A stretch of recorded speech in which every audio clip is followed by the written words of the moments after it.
Alright, part 2 of my Hawaiian revelation is you really, like, if you're one of the many transgenders out there like me who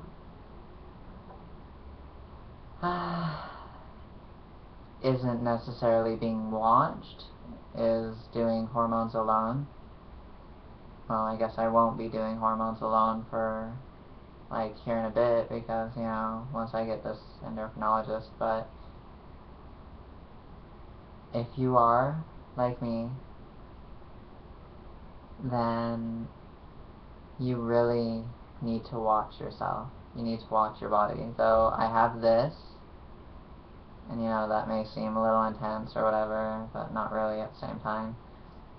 It's, like, fake. It's holding the shape or whatever, but, like, it's squishy.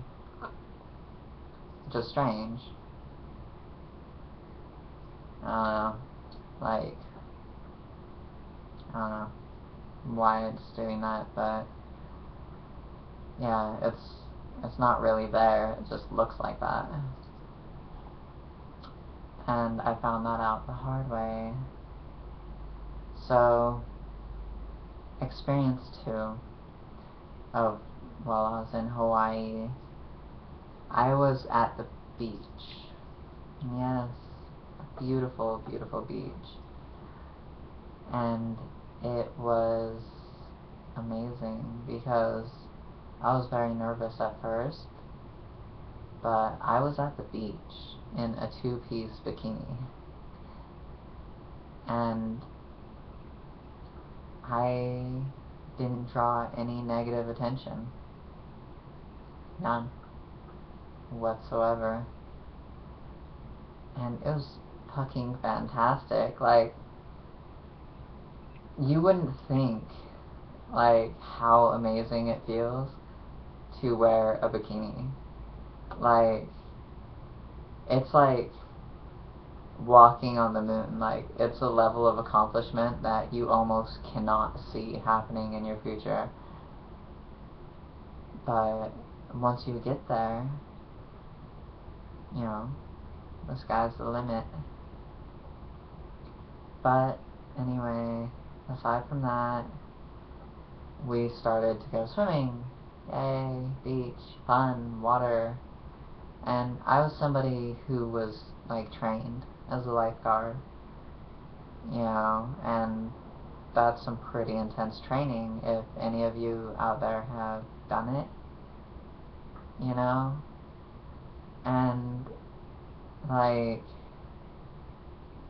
so I've always been at home in the water, you know, especially since I've been, like, an ocean baby, you know, born in Key West, Florida, and whatnot. Like, I've always been at the beach, always been, you know, I've always been a very strong swimmer. So I didn't even think of it. And I was out there. I was only out there for about 5 minutes. And all of a sudden I started sinking. And, like, I went through the steps, like, are my hands cupped or webbed? You know, and, like, they were cupped properly. Am I kicking too furiously in short sweeps, or am I evenly long kicks, you know, to hold myself up? I went through the steps, and I was doing everything right.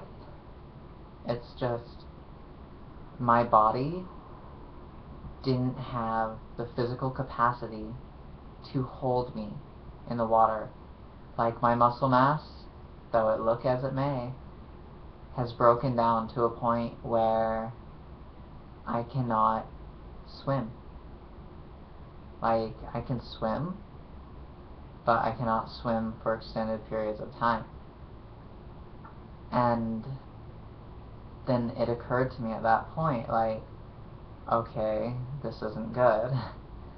And so I went for part 2, alternative 2. And that is, of course, deep breaths and rolling on your back, floating. But because it was becoming low tide, the waves were starting to get an undertow, and they were starting to get more vigorous. And that wouldn't work in waves like that.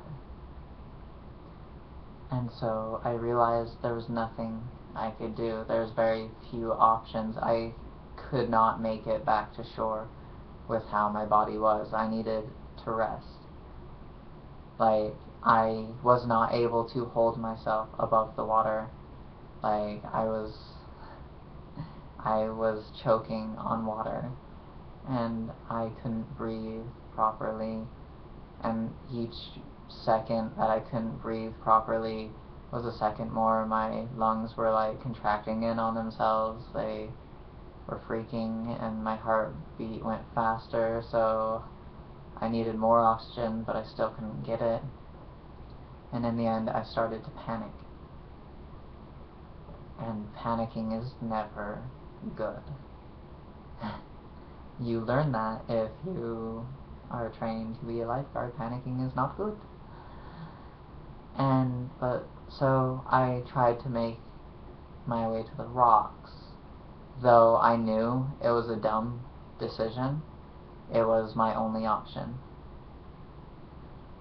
So I made my way towards the rocks, and I grabbed onto them. It took me a second to find appropriate grab points, but I was grabbing onto them, and my body was so exhausted, I couldn't even hold onto the rocks. I couldn't even hold half my body weight, you know? And like, anytime the water would go down, like, I would just be hanging, and like, I could barely hold on. Like, I was clenching with my fingertips in little holes, and like, there was like nothing I could do. And like, I was just holding on for dear life. I was holding on just to get a rest, so I could like rest a tiny bit before like trying to swim back to shore. But I couldn't, because I was still just using all my energy to hold myself on that rock. And then, like, in Hawaii, waves aren't steady. They change anytime they want. And I ended up getting hit by this like 20-foot wave, and it threw me to the top of the rocks. And like, if I was just a little bit higher, I would have been up top. I would have been on top of the rocks, and then I would have been okay. But I was just at the peak, like at the point right here, and I hit. I was just slammed by this wave into these rocks, and I tried to hold on, but I was slipping, and the wave went down, and then I fell. And as I fell, my body gave up. It didn't have anything left. And I realized that it had nothing left. And I was being thrown against these rocks. And like, I could have died right there. Like, I saw myself dying. And like, I would have died right there if this one guy didn't just happen to be there at the right time. Like, not even the lifeguards noticed me. And then, like, he came and he helped me, and like, I didn't panic, because I knew, like, you can't panic if somebody's trying to save you. It doesn't work. And I just felt relieved somebody was there, you know. And then he ended up passing me to this lady. This lady was really strong. She was buff, and she had like these webbed gloves that allowed her to swim really well and everything like that. And they pulled me to shore, and like, I couldn't even stand up. Like, I couldn't even gather the energy to sit up, like use my arms to make me sit up. Like, my body was that spent. And then like, I didn't even notice, but when I was slammed against those rocks, you know, like, they got me pretty good.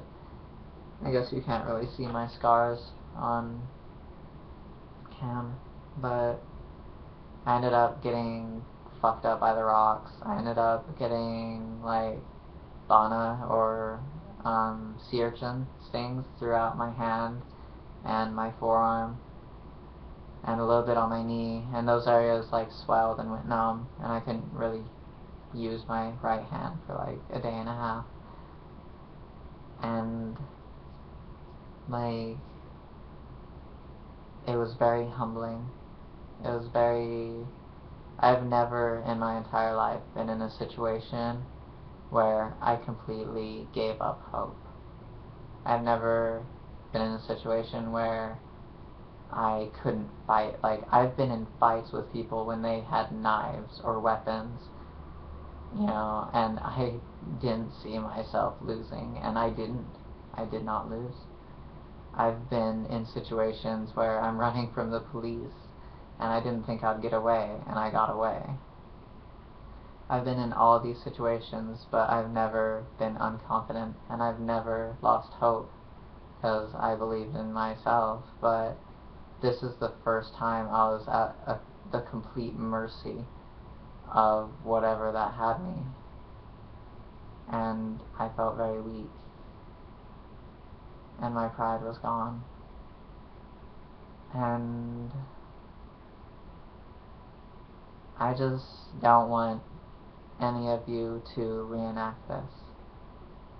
Like, you should remember this is going to do these things to your body, and you're going to need to watch it, because I almost died that day, and yeah, I don't want any of you to do that. So please just be careful, and remember, hormones has a massive strain on the male to female body.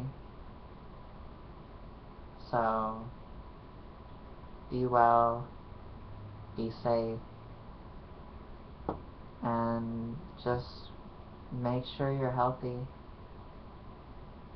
Get an endocrinologist, watch your hormone levels so you can still exercise, and don't leave yourself vulnerable, because you can get hurt.